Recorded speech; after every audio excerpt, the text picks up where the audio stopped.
Hello everyone, Chris Sinclair here. I am going to do a little quick how-to video for everybody on how we should be doing our emergency sub-plans at North High School. So I've been talking to a few of our other staff members in the building, our administration, and there's been some confusion about what do we do in case there is an emergency.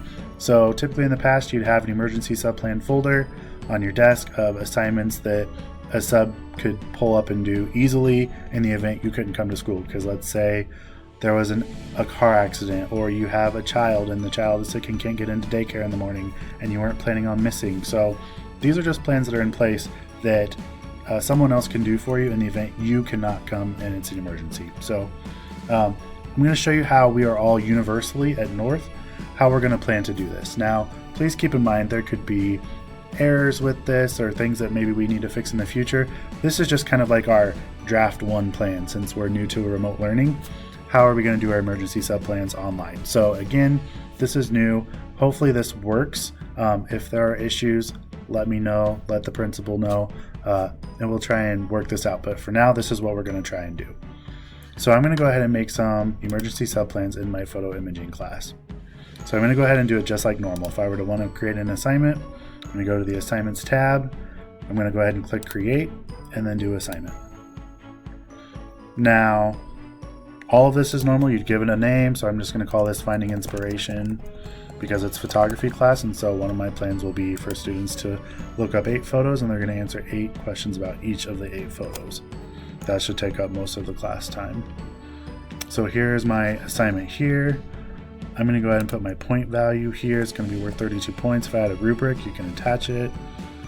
And then the thing that you need to do differently now is where it says title. I put Finding Inspiration because that's the title of my assignment. But now I'm going to go ahead and put Emergency Sub Plan, and I'm going to go ahead and put number 1 at the end of that. That will just tell the sub that this is the first plan in this class that they can go to use. And then if I have another one, I could number it number 2, and then the sub would know that that's my second one to do.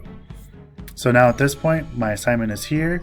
I just need to add my resource. So I'm going to click Add Resource because I told the kids to do this assignment on a Microsoft document. So I'm just going to go ahead and add it so that hopefully there's no confusion there.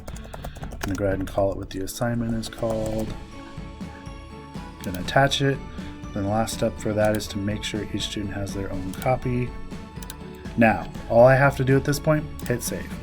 I'm not going to post it. I'm not going to schedule it out. I'm going to hit save. And what that's going to do is put my emergency sub plan under my drafts. So now a sub should know when they come, if they have to do plans, whatever work they can give is already digital. It's already here.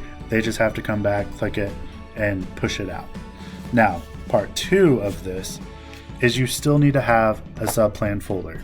In that folder, the same thing applies, that you still need to have your student list, your roster, so that the subs can still take attendance and report it to the office each period.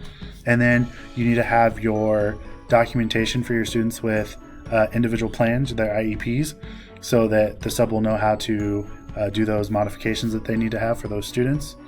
And just have whatever else your sub needs to know about your class. You can include the directions for where they can find your sub plan so that they know you're following the protocol.